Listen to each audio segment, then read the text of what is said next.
Hi friends, welcome to cute family vlogs. எல்லோரும் எப்படி இருக்கீங்க? இன்றைக்கி நம்ம சேனலில் எங்கள் வீட்டு ஸ்டைலில் எப்படி மீன் குழம்பு செய்யலாம், அதாவது எங்கள் வீட்டில் நாங்கள் எப்படி செய்கிறோம் அப்படிங்கிறதான பார்க்க போகிறீங்க. வாங்க வீடியோக்குள்ளே போகலாம். அதுக்கு முன்னாடி நம்ம சேனலை ஃபர்ஸ்ட் டைம் பார்க்குறீங்கன்னா சப்ஸ்கிரைப் பண்ணிக்கோங்க, பக்கத்தில் இருக்க பெல் ஐக்கனை கிளிக் பண்ணிக்கோங்க. அப்போ தான் நான் போடுற வீடியோஸ் உங்களுக்கு நோட்டிஃபிகேஷனை வந்து சேரும். வாங்க வீடியோக்குள்ளே போகலாம். அதுக்கு ஃபஸ்ட்டு வெலை மீன் தாங்க எனக்கு எடுத்துருக்கோம். அது வந்து நல்லா க்ளீன் பண்ணி வாஷ் பண்ணி எடுத்து வச்சுக்கோங்க. அது கூட வந்து ஒரு பெரிய சைஸ் தக்காளி, அப்புறம் ஒரு 10 to 15 சின்ன வெங்காயம், கொஞ்சம் கொத்தமல்லி, ஒரு 4-5 பச்சை மிளகா, அப்புறம் ஒரு அரை கப் அளவு தேங்காய், ஒரு எலுமிச்சை சைஸ் அளவு புளியை கரைச்சி எடுத்துக்கோங்க.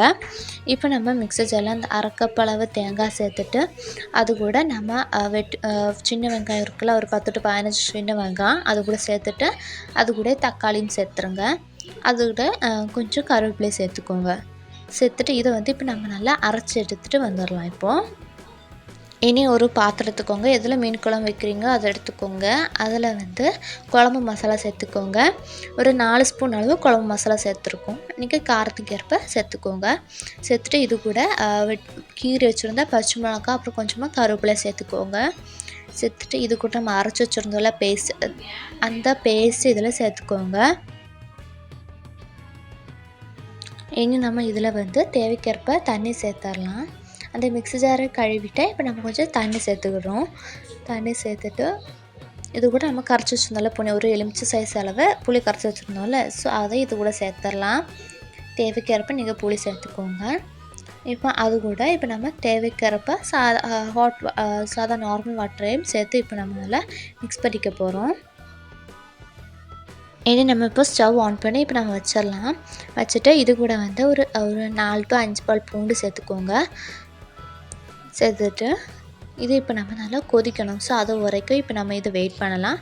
அதனால் இப்போ நம்ம மூடி போட்டு இப்போ நம்ம மூடி வச்சிடலாம். பாருங்க, இப்போ லைட்டாக கொதிக்க ஆரம்பிச்சிருச்சு. ஸோ இந்த டைமில் இப்போ நம்ம தேவைக்கேற்ப உப்பு சேர்த்துடலாம்.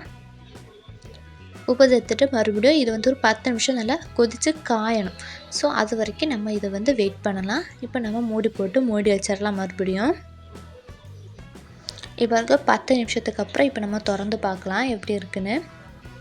பாருங்கள் நல்லா கொதிச்சிருச்சு. பாருங்கள் நல்லா கொதித்து காஞ்சிருச்சு. அதாவது கொஞ்சம் வத்தி இருக்குல்ல, அப்போ நம்ம இந்த டைமில் இப்போ நம்ம மீன் பீசஸை இது கூட சேர்க்க போகிறோம். பாருங்கள், இப்போ நம்ம க்ளீன் பண்ணி வச்சுருந்தா மீன் பீசஸாக இது கூட சேர்த்துடலாம். இப்போ நம்ம இந்த மீன் பீசஸை சேர்த்துட்டு இது வந்து இப்போ நம்ம குறைச்சி வச்சோம், அதாவது லோ ஃப்ளேமில் வச்சுட்டு 10 நிமிஷத்துக்கு வேக வைக்கணும்.